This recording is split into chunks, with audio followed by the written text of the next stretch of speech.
Okay, well, thank you very much, Matthias. I think this was quite a refreshing, new take on, electricity markets and products as the first session this morning. So thank you very much for your contribution to this. We move on, and we are having our government panel as the next session for the next about 40 minutes.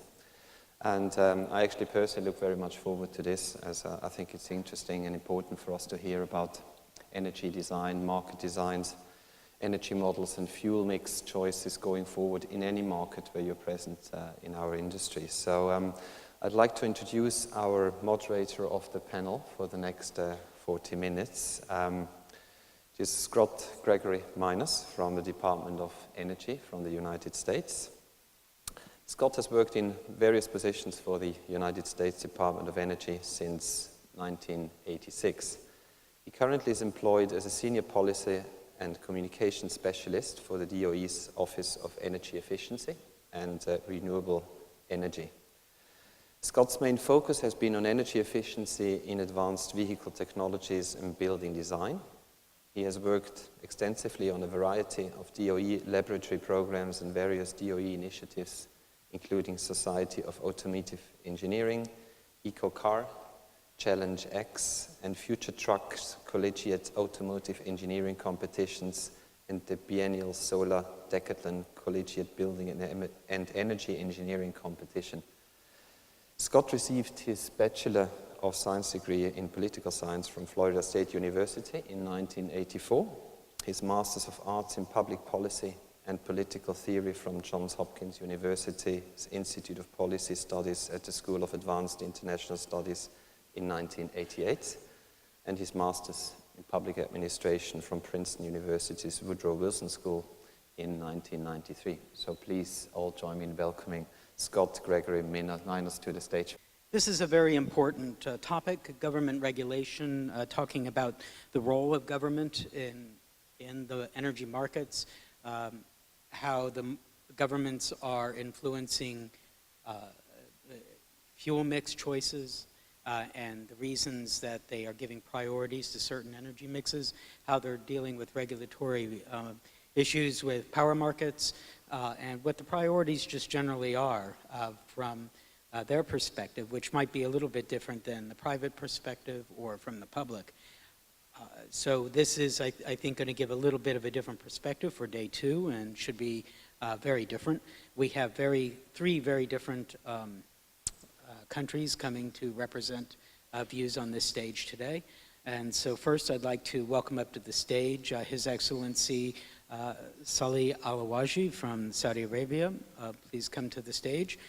Dr. Alawaji is the Deputy Minister for Electricity in the Ministry of Water and Electricity in Saudi Arabia and has held that position since 2003. He holds a PhD in electrical engineering from Stratcliffe University in Glasgow, Scotland. So welcome.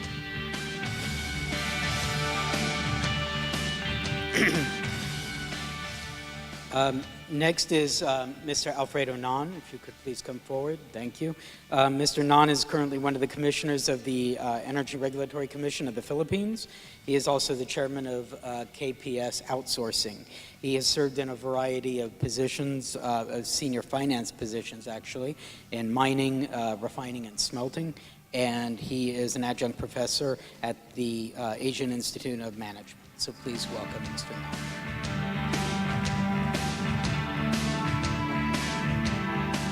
I'd also like to welcome up, please, Mr. Dr. Ibrahim. Dr. Ibrahim is he's currently from Indonesia. He's on the board of directors for DEN, which is the National Energy Council there. He also serves as the vice president of the International Geothermal Association. So welcome.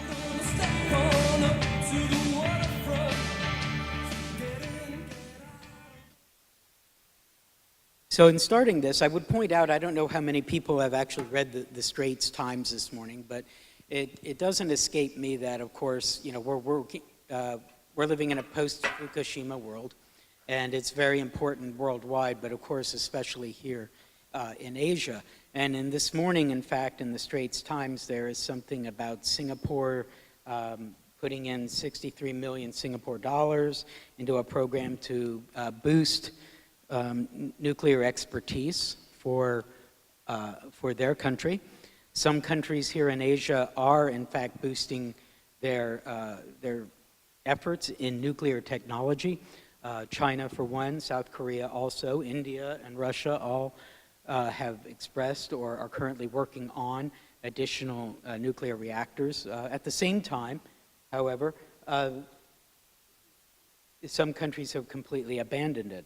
And in doing some simple math, it seems that expanding nuclear programs are balancing out the retirements of aging plants or other phase-outs that are occurring.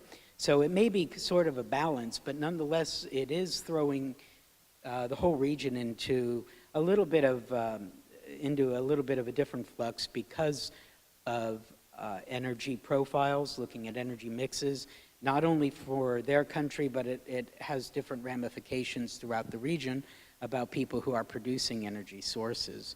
So one of the areas I think I'd like to touch on first is with Indonesia, if I may, because yesterday we heard from one of your colleagues from Indonesia, and they were talking about that they were concerned in your country about declining resources that your country is able to provide. And I know that in natural gas, that certainly is in one of the areas, but Indonesia has a lot of coal, and even at looking, since 2007, they've doubled the amount of coal that they are producing. And certainly many of those exports go to China, Japan, Russia, and other areas.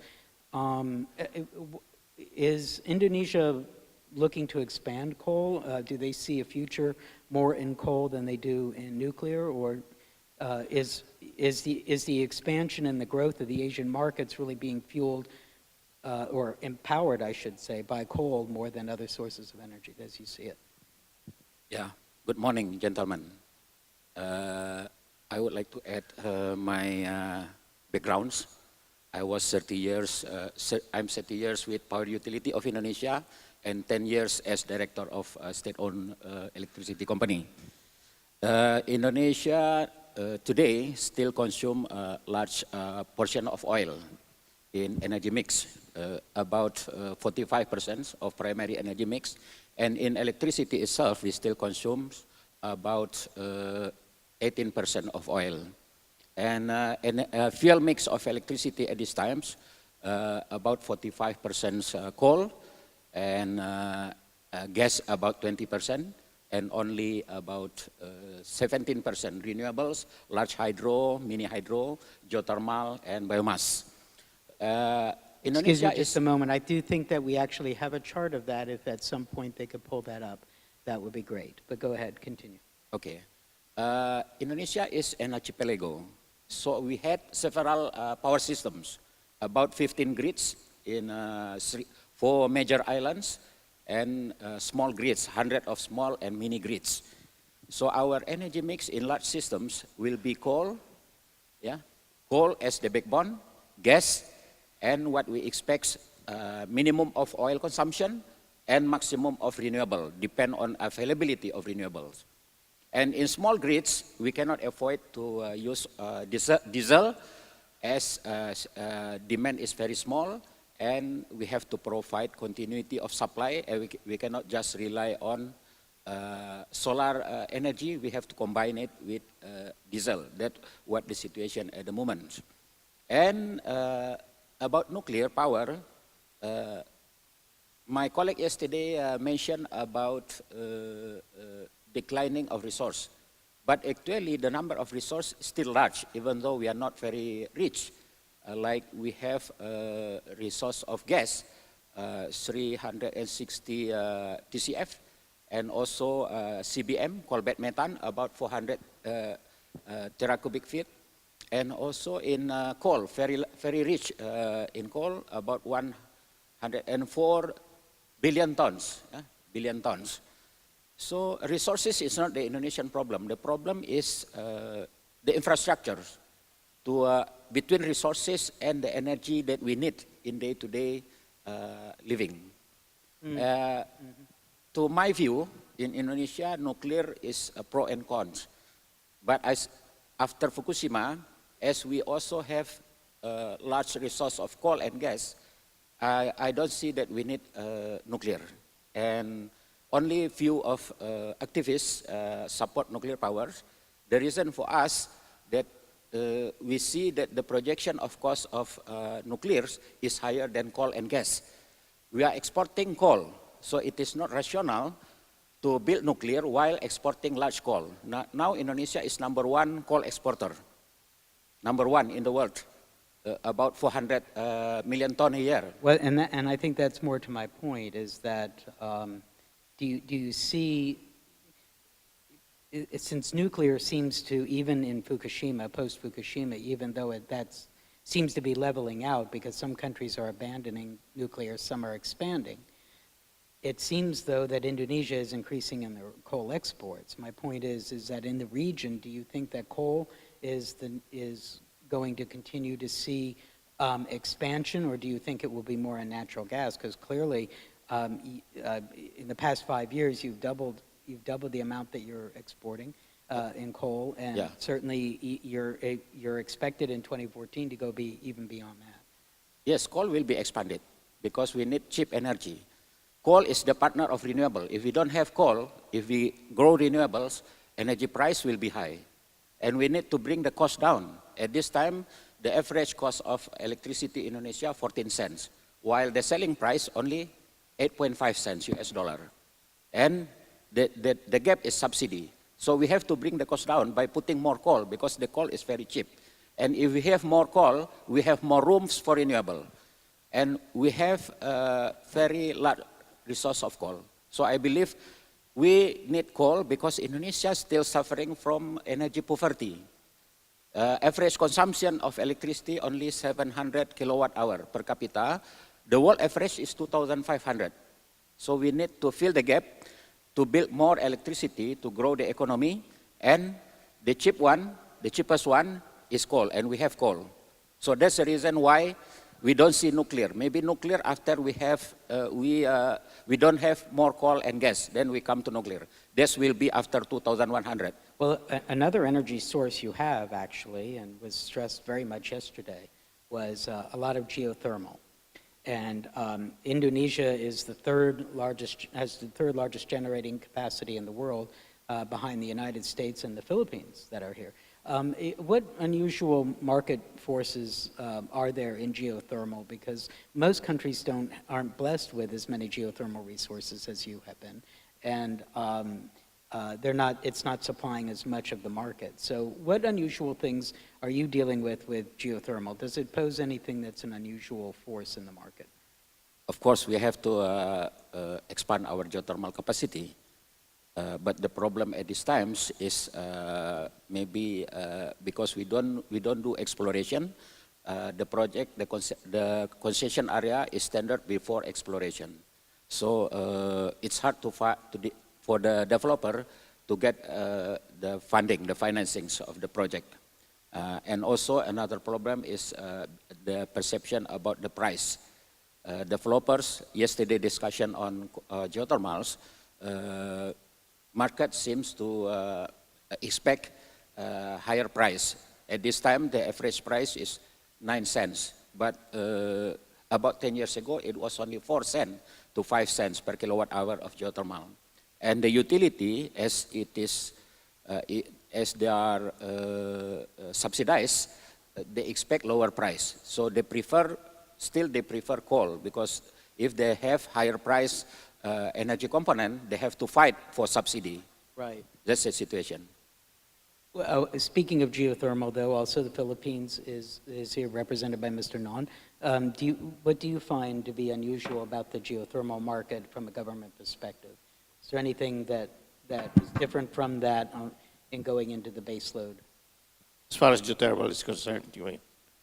Just about regulating the market there and about attracting investment into looking at additional geothermal. Well, unfortunately, in the Philippines, we have what you call 7,100 islands. And in those areas, there is a delineation of resources. in specific areas. Like geothermal would be basically located in parts of southern Luzon and in some provinces in the Visayas areas. They have been a primary source of power in the Philippines, roughly about 20%. The other 20% coming from hydro, and then 30% basically still coal. But over the next few years, or at least at the present time, not very much focus have been put on renewables. And it's only starting 2008 when the government started looking at that, and with the passage of a certain law called the Renewable Energy Act of 2008. And the policy-making body in the Philippines is the Department of Energy, and our role as is a regulator in the Philippines. Mm-hmm. And as part of the program of the Department of Energy moving forward is to increase our dependence on geothermal and hydro, where we have most resources at the present time. Our generating capacity at the moment, or installed capacity is roughly about 16,500 to 17,000 megawatts, and over the next few years, until about 2030, I think, the Department of Energy intends or has a program to increase the installed capacity to roughly about 30,000 megawatts, or an increase of about 11 or 12,000 megawatts, and 50% of that will be coming from hydro and 50% geothermal. It's not unknown that in the Philippines, energy prices power prices are among the highest in Asia, and certainly even high for the world. And I would ask this of any of our members here, it's always important for countries to try to attract new capital and investment to build out infrastructure. How does, in the case of the Philippines, we'll start there, because of the high power prices, how do you attract more investment in that kind of environment and create a framework that would be amenable to people who are here in the audience today? Well, the high price assumption is something that also lingers in the Philippines. Leftist organizations, consumer groups always hits the regulator and the politicians about the so-called high price. And looking at the scenario, meaning comparing the prices of electricity in the Philippines as compared to other parts of the world, including Southeast Asia, on the surface, it would appear that the Philippines would be the ninth highest among the countries that were chosen.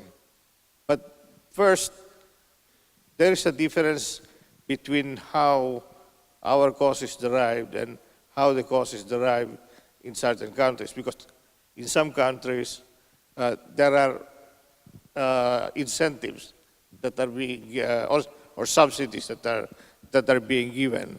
Take out the subsidies, and it changes the total picture. The other point is the basis that is being used as far as the cost is concerned in terms of total cost is a little off because of the way the cost has been derived as far as the Philippine operation is concerned. You see, there is the transmission, generation, and distribution cost.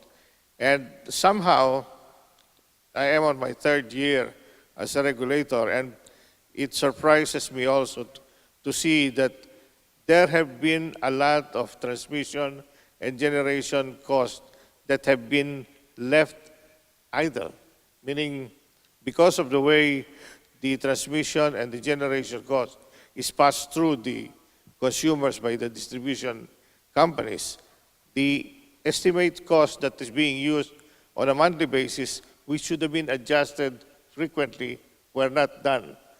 We have a so-called automatic adjustment mechanism on a periodic basis. But it just so happened that from 2006 or 2005, this was not done.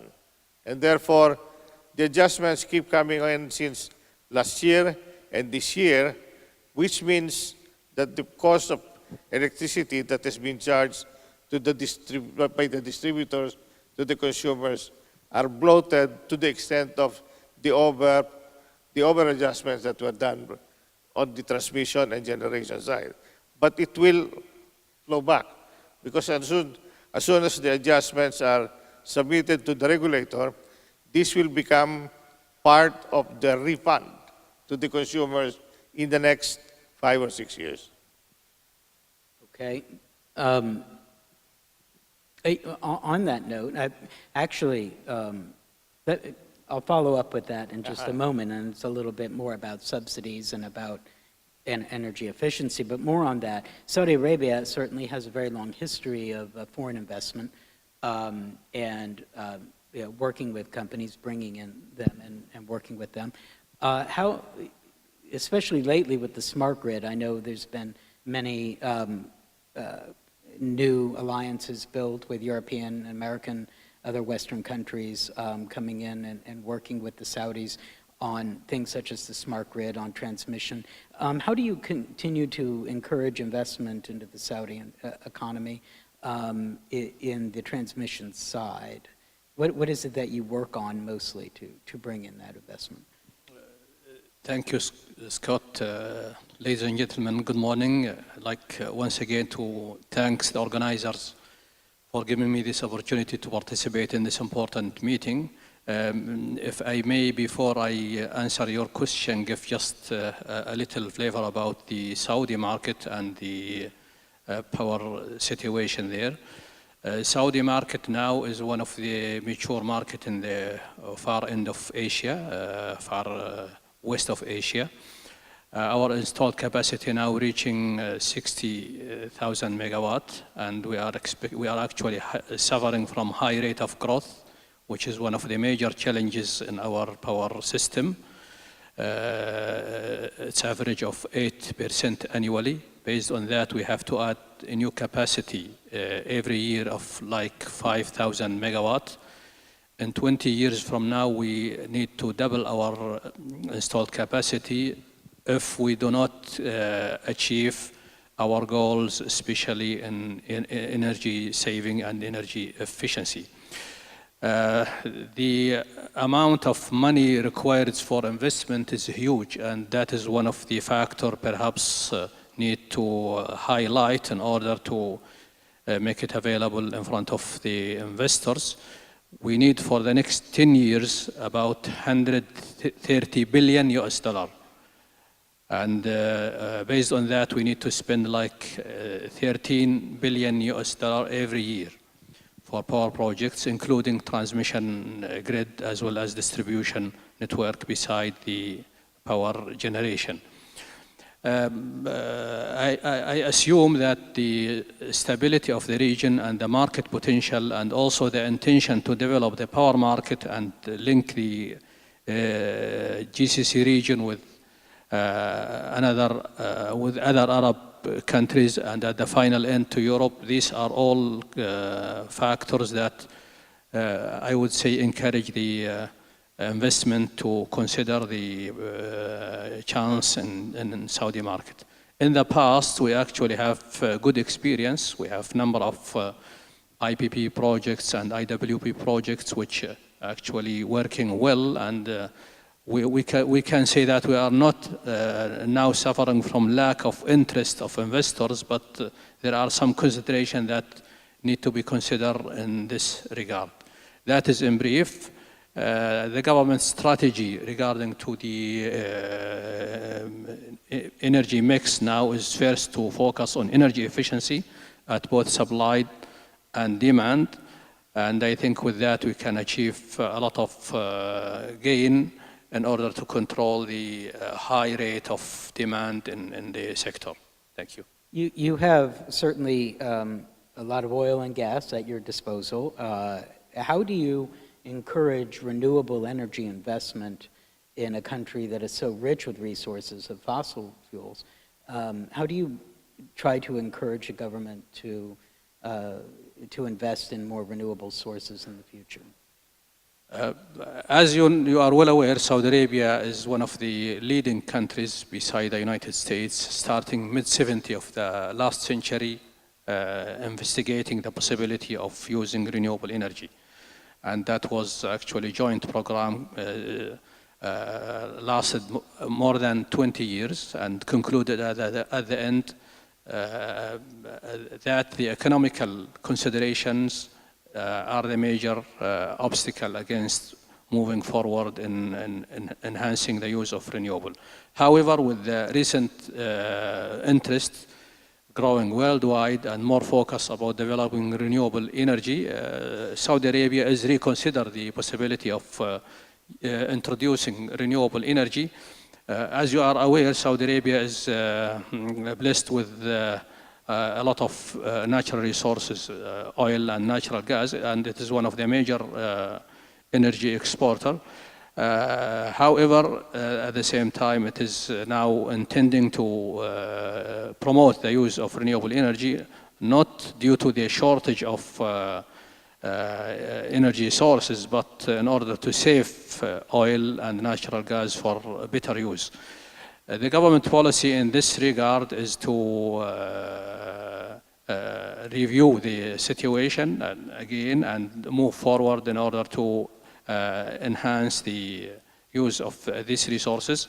The government in this regard created a new entity in order to take that role, lead in that role, and now we are preparing national strategy for renewable energy. It's now under debate and discussion, and hopefully if approved, it will achieve the ambitious target of the country to meet like 1/3 of electricity need in 20 years from now. And as I said, the aim of that is to save oil and natural gas for better use. Thank you. Another thing about Saudi Arabia that's wonderful is that you are one of the participants in the Gulf Interconnect. And for those who don't know, there's the Gulf Interconnect is a very long, very powerful transmission line that runs along the Gulf of Arabia from Kuwait all the way down to the United Arab Emirates and Oman, touching Qatar and Bahrain and Saudi Arabia along the way. Can you explain, because yesterday it was mentioned that there might be consideration of interconnects between Indonesia and Malaysia. Certainly, you know, the close proximity of Malaysia, Singapore, Indonesia, all to each other, and also in other parts of Asia, many countries close to each other. Interconnection is a very important, or could be a very important role. How does the interconnect work, and how does that deal with your internal regulation for the government?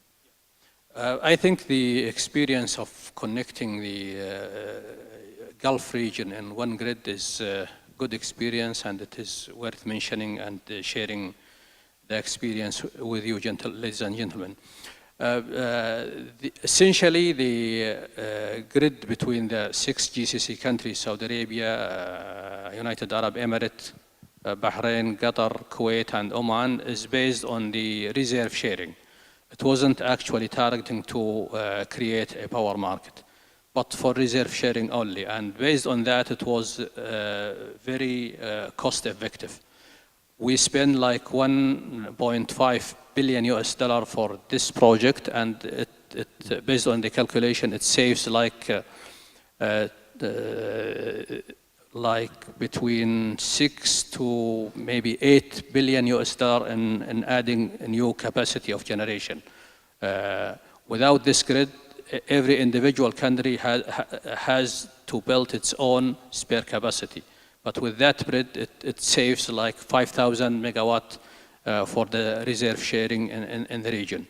At the same time, actually, we are moving forward to develop and enhance the use of this grid for power trading.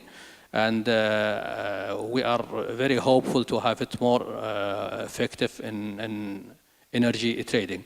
At the same time, we are moving forward to develop our power market, not only with the GCC region, but also with another Arab region. So we will recently have a project, a connection project between Saudi Arabia and Egyptian network with a DC link of 3,000 transmitting capacity.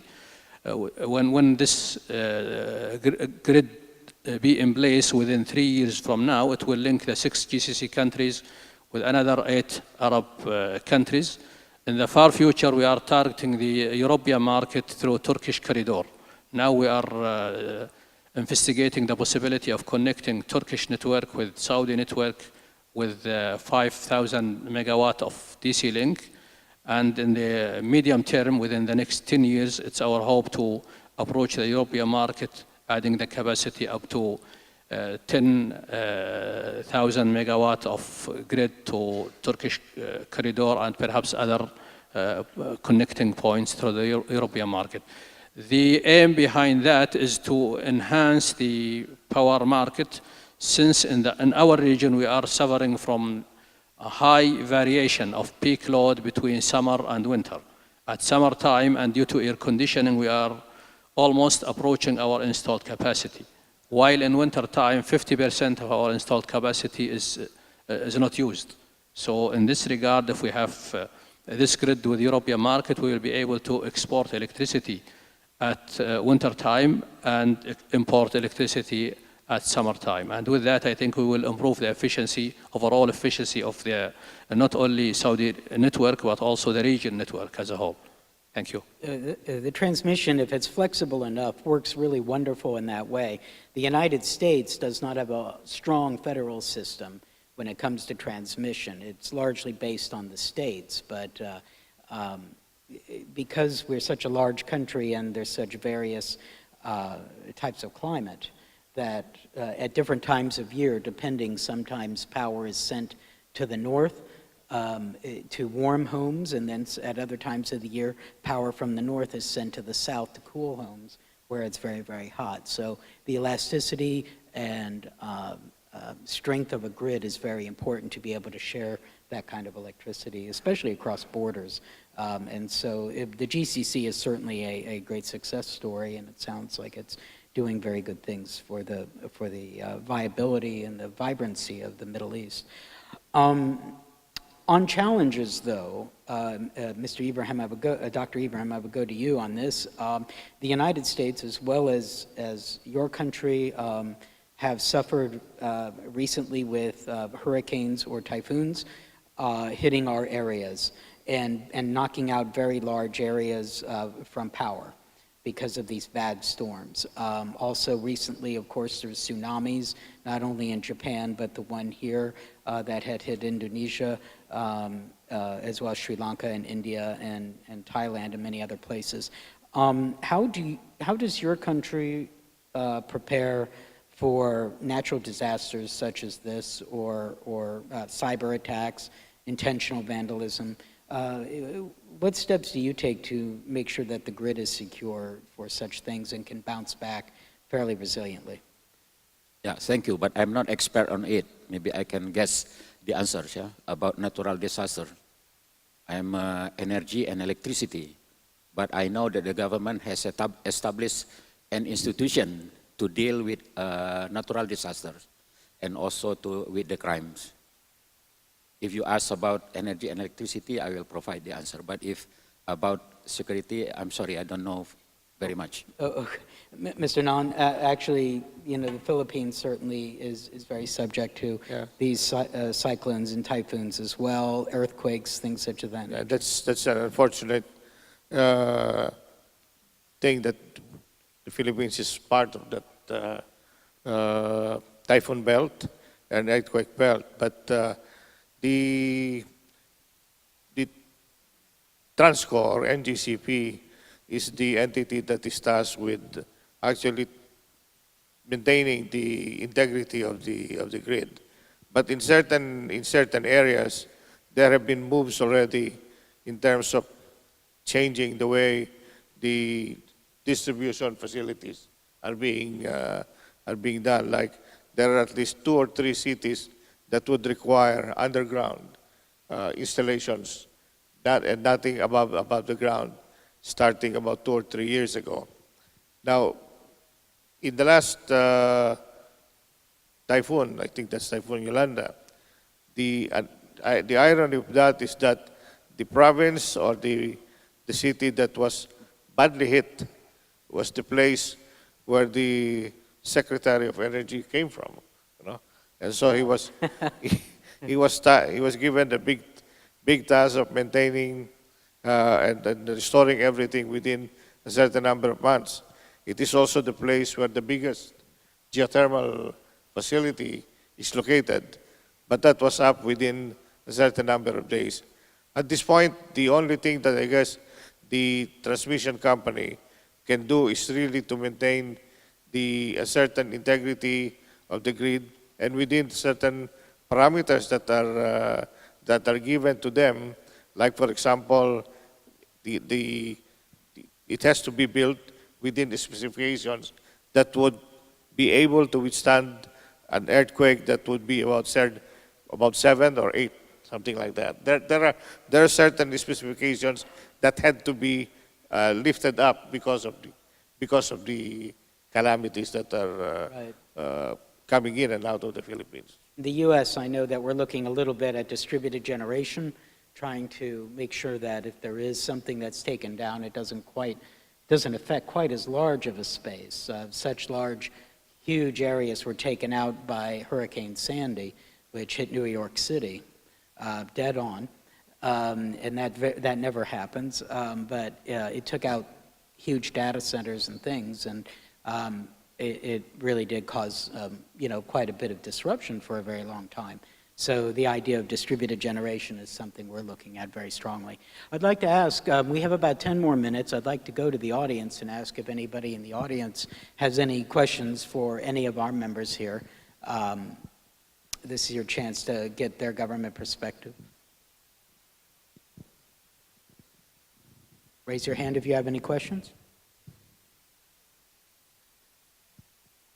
I'll continue on if we don't have questions. If you do have questions, so raise your hand, and please do make note of that in the back and let me know, just so you're, that I can make sure that I'm aware of that.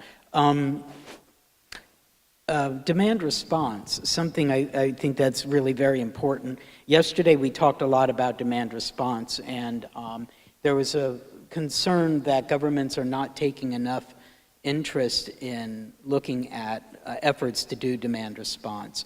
I would first come to Saudi Arabia because demand there peaks very, very high and then comes down in the evening, peaks very high.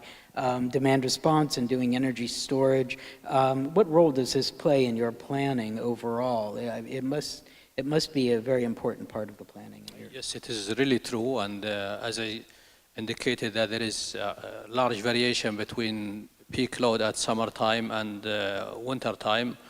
At the same time, also, we have large variation during the day, even at summertime, especially between the afternoon period from 1 up to 5, compared to the early morning where the temperature is relatively lower.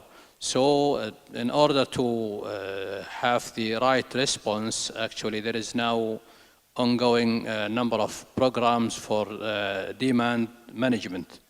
This on one hand, and we are actually cooperating in TIPCO. The latest move is to cooperate in Tokyo Power Company for further enhancing the load management from demand side perspective.